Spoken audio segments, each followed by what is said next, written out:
Hi, I am Danielle. I'm here with Casey, and we are doing our brunch and learn today. So today we are talking about school BCBAs, how the F do you effectively work with teachers. So I'm going to give you a little background before we get into our class. So I have been in public school for 14 years. I started as a para for 2 years. I was a special education teacher for 5 in a classroom for kids that have autism who are significantly impacted. So we had lots of problem behavior. After that, I would transition to like a program support role. So kind of like coaching. And then this will be my 4th year as a public school BCBA, which I love, but it's the end of school. So right now it's really questionable. So we're going to talk about how to work with teachers. And me being a teacher, I understand what it's like to have somebody come into your classroom and kind of like, I've had multiple people come into my classroom. Some I've had really great experiences. Other I've had like, no, thank you. You're not for me. I'm not available for this.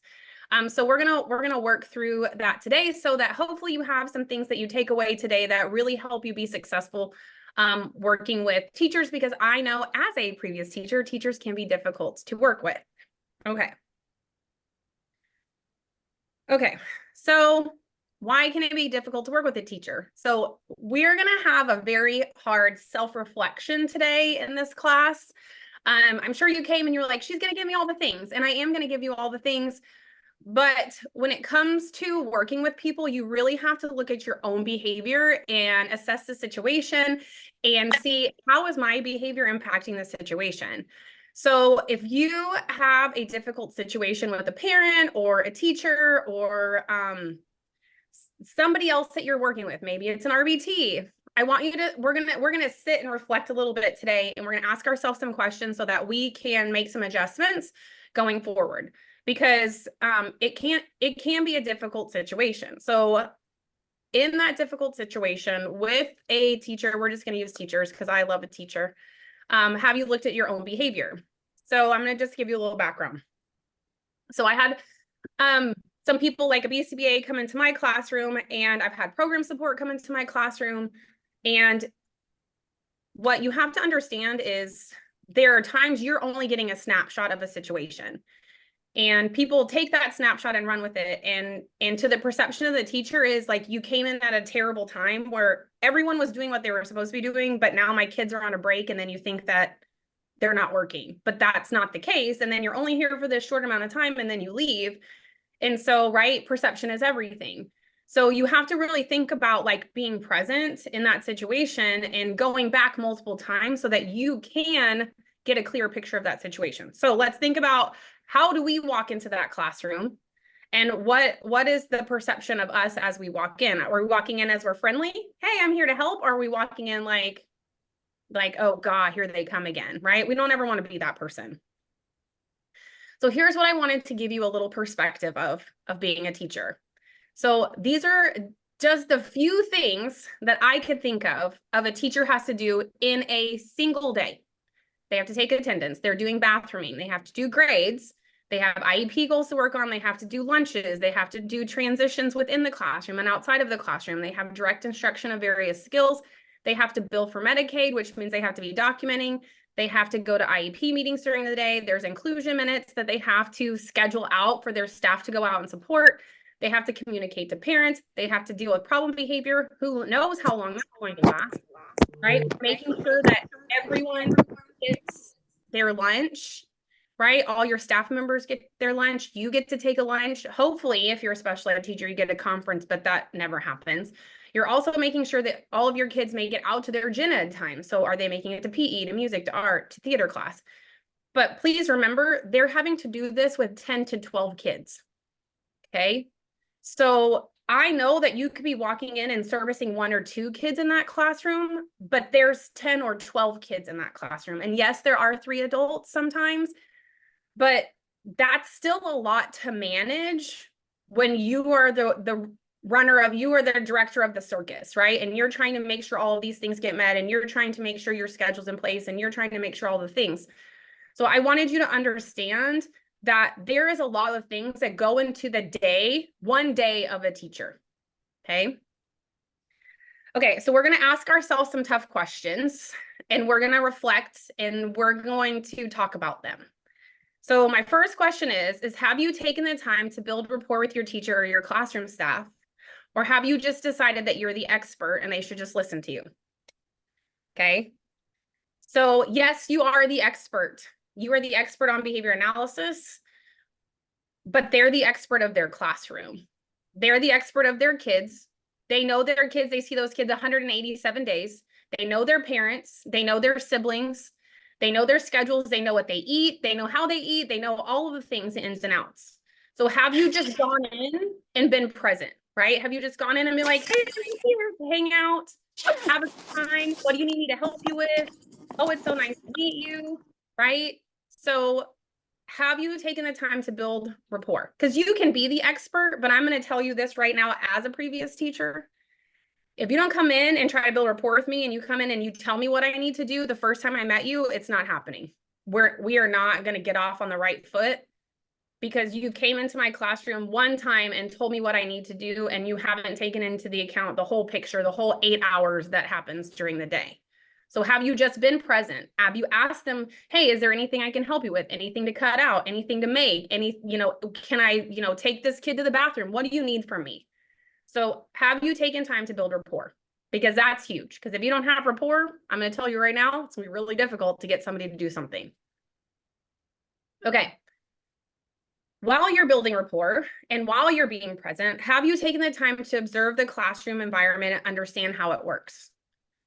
Right? So people go in for a snapshot, and that's a hard feeling as a teacher because a lot of times people come in and like kids are transitioning off a break, kids are going out, and it's like this time where it's very chaotic. So like I was in the classroom last week as the teacher, because I still have my teacher cert, in a classroom that has one para and 2 substitutes and no teacher. And the principal came in and he was like, what's happening in here? And I was like, whoa, man, absolutely not. We have literally been working for 2 hours. And this is the time of like, we're transitioning, like kids are going out. These kids are going to motor lab. This kid's going to the bathroom. We're having some problem behavior. And his snapshot is we weren't doing anything. So as a BCBA and a previous teacher, I was like, whoa, you can't come in and judge me on your like immediate entrance into this classroom. So have you taken the time to just sit and watch? Like, how do things work? Where did this kid go? What is this teacher doing? What does direct instruction look like? Or have you walked in and been like, this is a mess. Like, this is like a full dumpster fire, 5 alarm, ring the bell, it's a mess, right? So here's the news. It can be a mess, but you can't decide that it's a mess until you've been in there multiple times and you have seen that it's a mess. But not just like I keep showing up at the same time. Like I've been there in the morning. I've been there in the afternoon. I've been there at lunch. I've been there at recess. Okay, now I've seen the whole gamut and I know that this is a hot mess. Then I can make that decision, right? Okay, so have you taken the time to get to know your teacher and understand what expertise they have? Or have you just decided that you're the expert and it doesn't matter what that teacher knows? Okay. So yes, you get to be the expert, but the teacher is the expert on their classroom. The teacher is expert on their kids. A lot of my teachers have master's degrees in special ed. So have you taken the time to get to know that teacher and what expertise they have? Because they are bringing stuff to the classroom. They could be a really great teacher and have a really hard kid and make it a really difficult year. Right? It really just depends on the classroom dynamics because they're always changing. In a special ed class, it can be December and they're like, here's a new friend. And you're like, oh, yay me. Yay, right in the middle of the school year, right? It could also be April and they say, here's a new friend, figure it out for the next month and a half. And you're like, awesome, this is fantastic. So like, that's always changing. So like, I have the most wonderful teacher who has a master's degree. She is by far the best teacher I have ever worked with. She is an RBT. She is phenomenal. Like hands down, I would be like best teacher ever.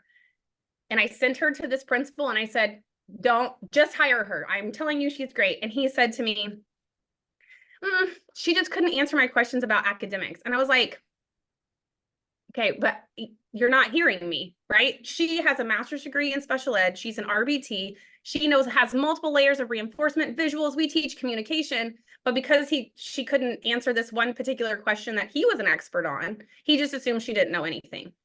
So please take the time to have those conversations with your teacher. Go in when there's not kids. So go at the end of the day if you can, and just sit down and have a conversation with them. Okay.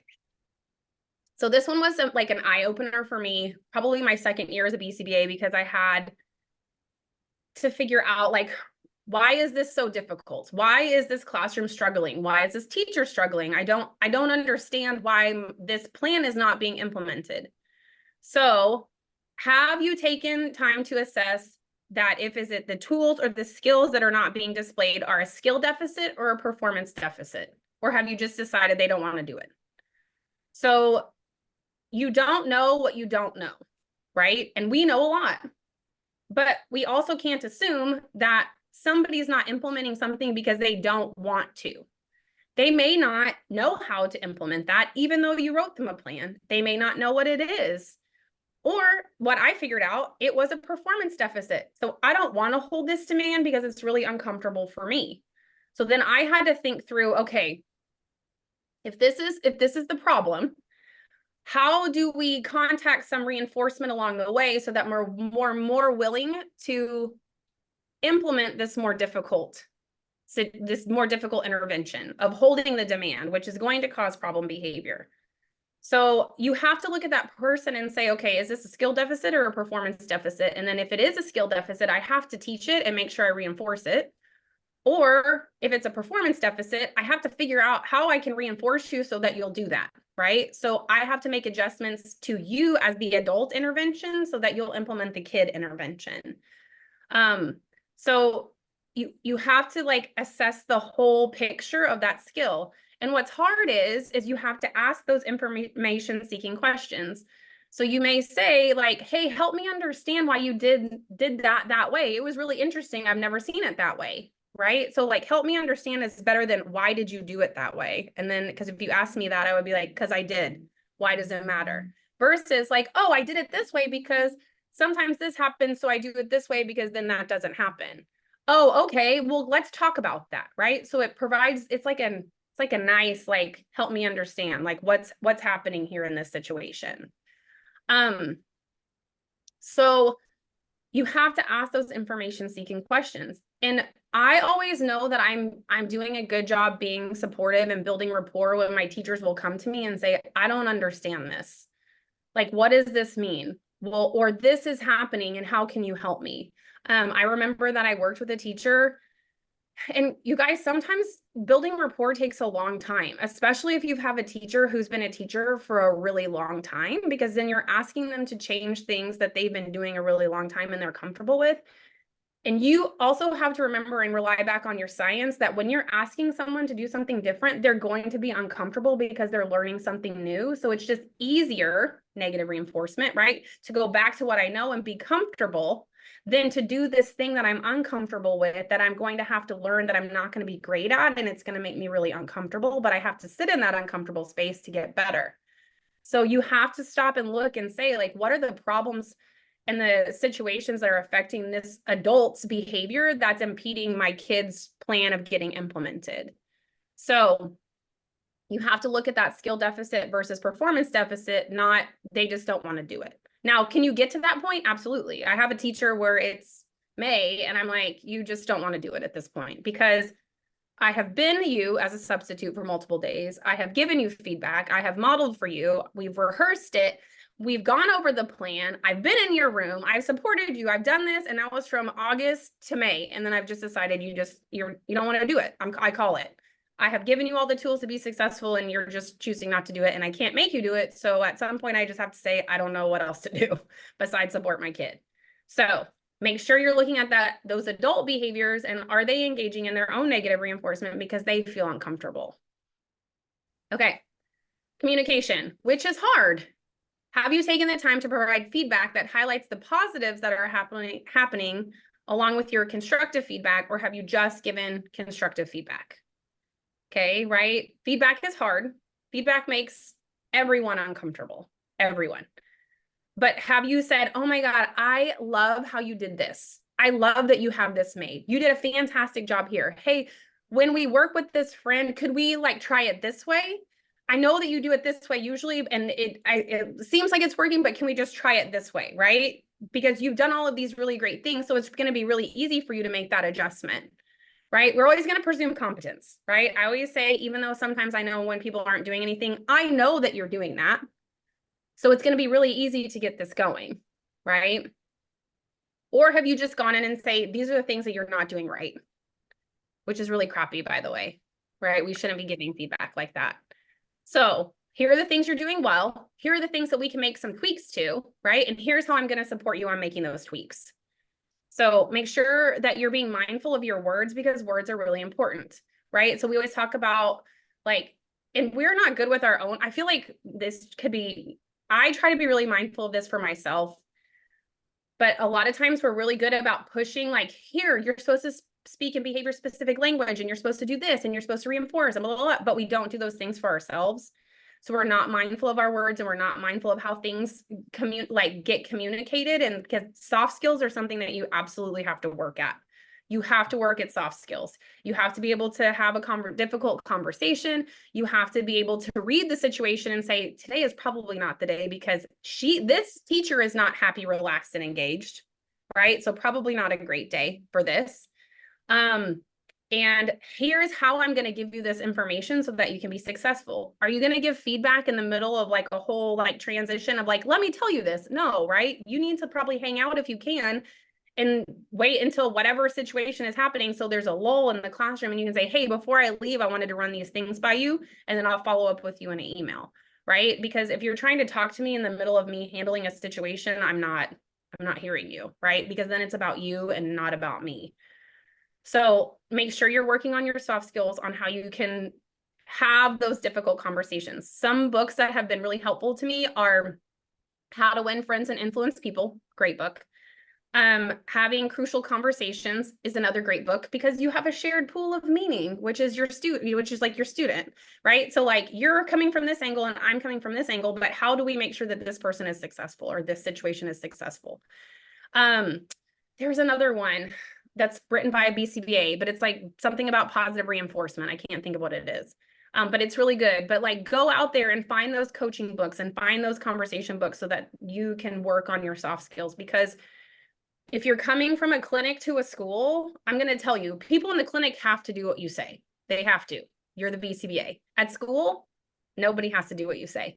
Not a single person, even though they have a behavior plan and they can say, hey, I'm implementing their plan, and they can be, it may not be the best implementation, but they are. So if you want to make a change, you really have to work on those soft skills, because no one really has to listen to you in the grand scheme of things of what is public school. Okay. You repeat book names: How to Win Friends and Influence. How to Win Friends and Influence People by Dale Carnegie. Crucial Conversations, which I can't remember why it's read.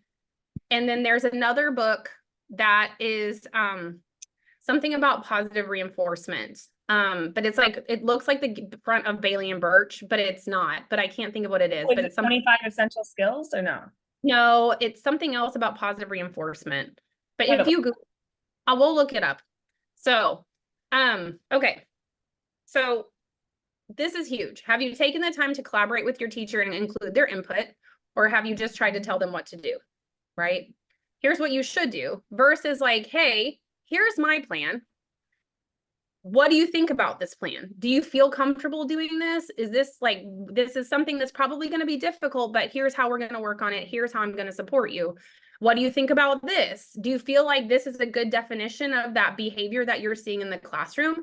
Do you feel like this is a good representation of the friend that I'm observing, right? So like have those conversations with them, collaborate with them. So like I wrote essentially it's stimulus control procedure for a behavior plan, which is difficult. And we had to like fade, like we had green bands and we had red bands, and they were like thicker sizes, and we had to fade them in and fade them out so that we could teach this friend, like, this person is not available. These people are who you go to, versus like you constantly interrupting. So that's a really difficult procedure to run in a classroom with 11 other kids. So I went to that teacher and I said, hey, here's what I'm thinking. This is what it looks like, but it can also look like this. which is like with a push light. I'm like, what do you think? Do you think this is something that is feasible for you to be able to do in the classroom, or do I need to go back and figure out how we can do this differently? And so we had that conversation, we talked it through, we put the bands on, we talked about it, and she said, no, I think I can do this. And I think I can have my team can do it also, and we'll work on it a little bit at a time instead of trying to do it all day and do it in chunks. So I know that that intervention was going to be successful because that teacher was on board, because we sat down and we talked about it together and said, do you think this is something that you could do? So I'm not saying that you're not the expert, but it has to be a team situation, right? Like you have to think about how you would feel if somebody came in to you and said, this is what you're going to do, and you have no choice, right? Well, that is kind of a hard pill to swallow, right? And you're like, well, and it already kind of puts you in like a bad mood of like, I don't even want to do that, because you're just trying to tell me what I'm supposed to do, and you don't even know what I'm doing in the moment and all of the things that I have to do. Okay. This is humongous across the board. Have you taken the time to explain the why? Explain what the goal of using that specific intervention is, or have you just given them the plan, expected them to do it, or read it? If someone doesn't understand the why, they're not going to do it. They're not. So when I was in the classroom, I had a kid that was super aggressive, and this is my first experience with the BCBA, and she said, hey, here's what we're going to do. We're going to wear these timers, they buzz, and when your timer goes off, you're going to go over there and give them attention, and when her timer goes off, she's going to go over there and give attention. And then we're going to do that to see if it makes him have less aggression. Because I was like, why are we doing this? This sounds so stupid. And she's like, we're going to see if it makes him have less aggression, which was NCR. Once I was studying, I was like, oh, this is what we were doing, because it worked. And I was like, what was this magic that has occurred in my classroom? But knowing why we were doing it made me do it, because I had that very aggressive friend all day and 6 other kids that went out to class, that were coming into class. And I was like, this is not maintainable.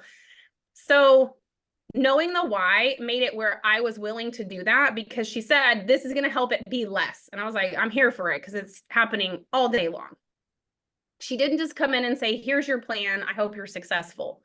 So you have to remember that you have to explain to them the why. Same thing when I was talking with that teacher about that procedure. I explained why we were doing it and what was its purpose and what was it going to teach, so that she was like, oh, okay, yeah, I could totally do that. And then my favorite part is when they go, oh, I could use this with another kid. And I'm like, you absolutely can, for free.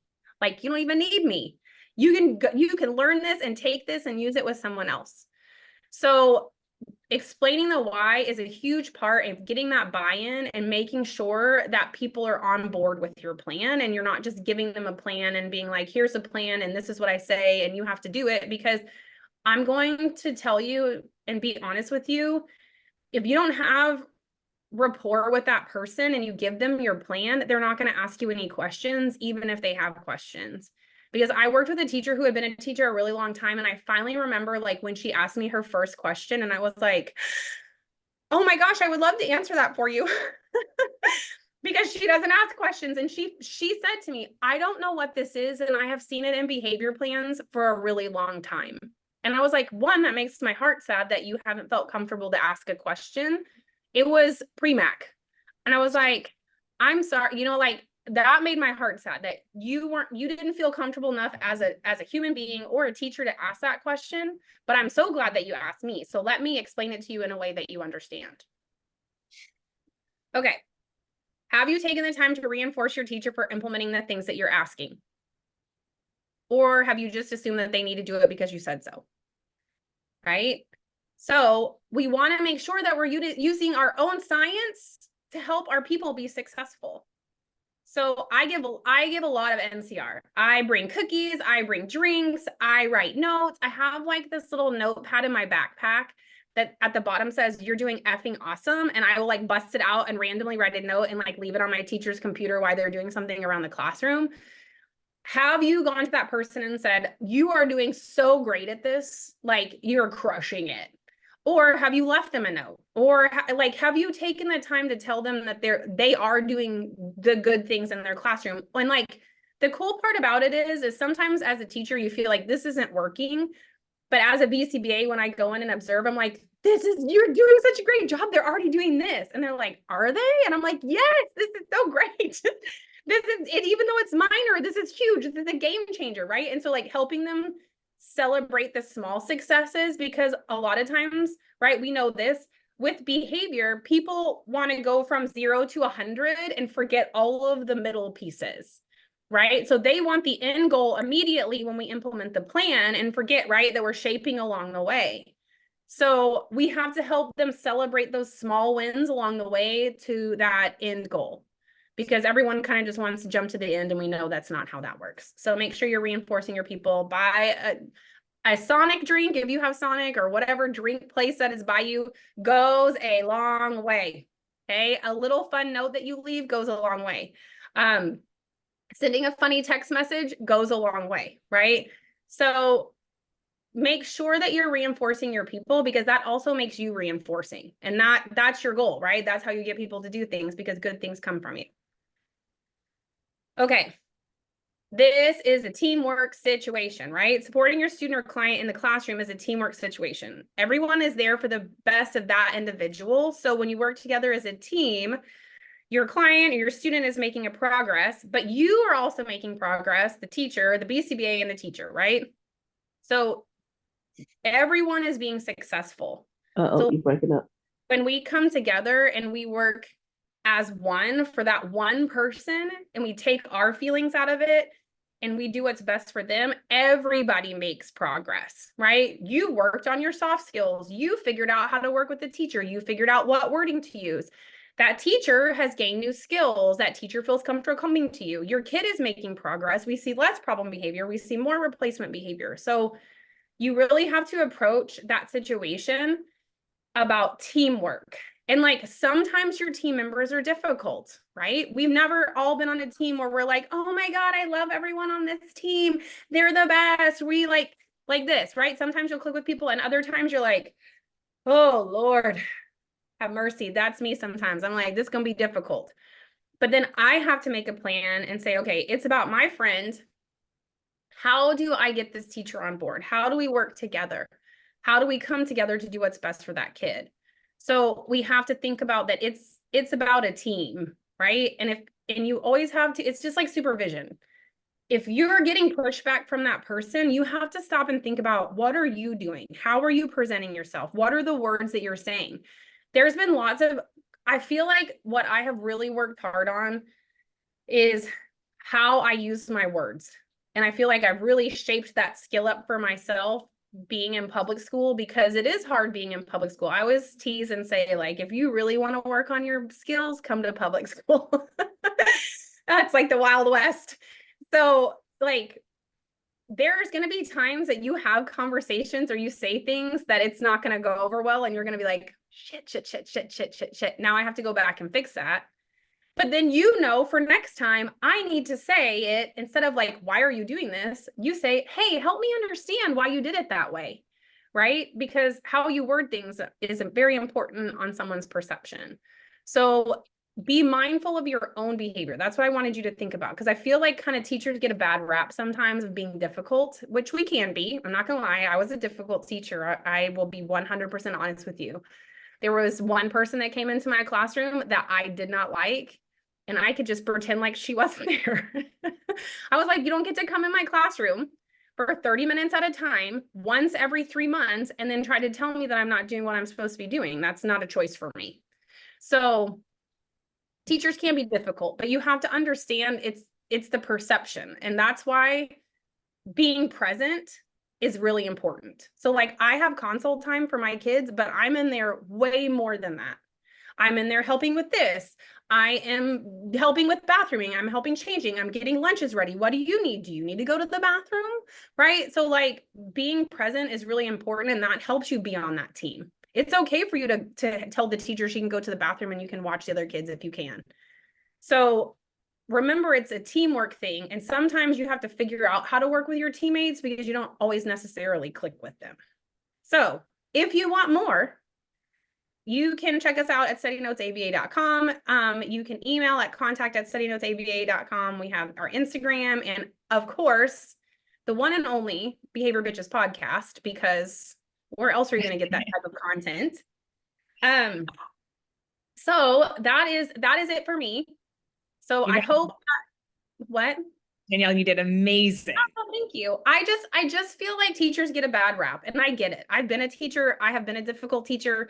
I have asked 9 million questions, but as a BCBA and coming in as support, it's really about your own behavior. You really have to, like, I have seen, what's nice about my team is that there's 6 of us and the team has changed. And so I've experienced BCBAs who are like, I don't help. I just sit here and take notes and I tell you what you should do. And I've also have BCBAs that I work with that are like, let me do it. I'm jumping in. Like, it doesn't matter. Like, I'm in it with you. Let's do it boots on the ground together.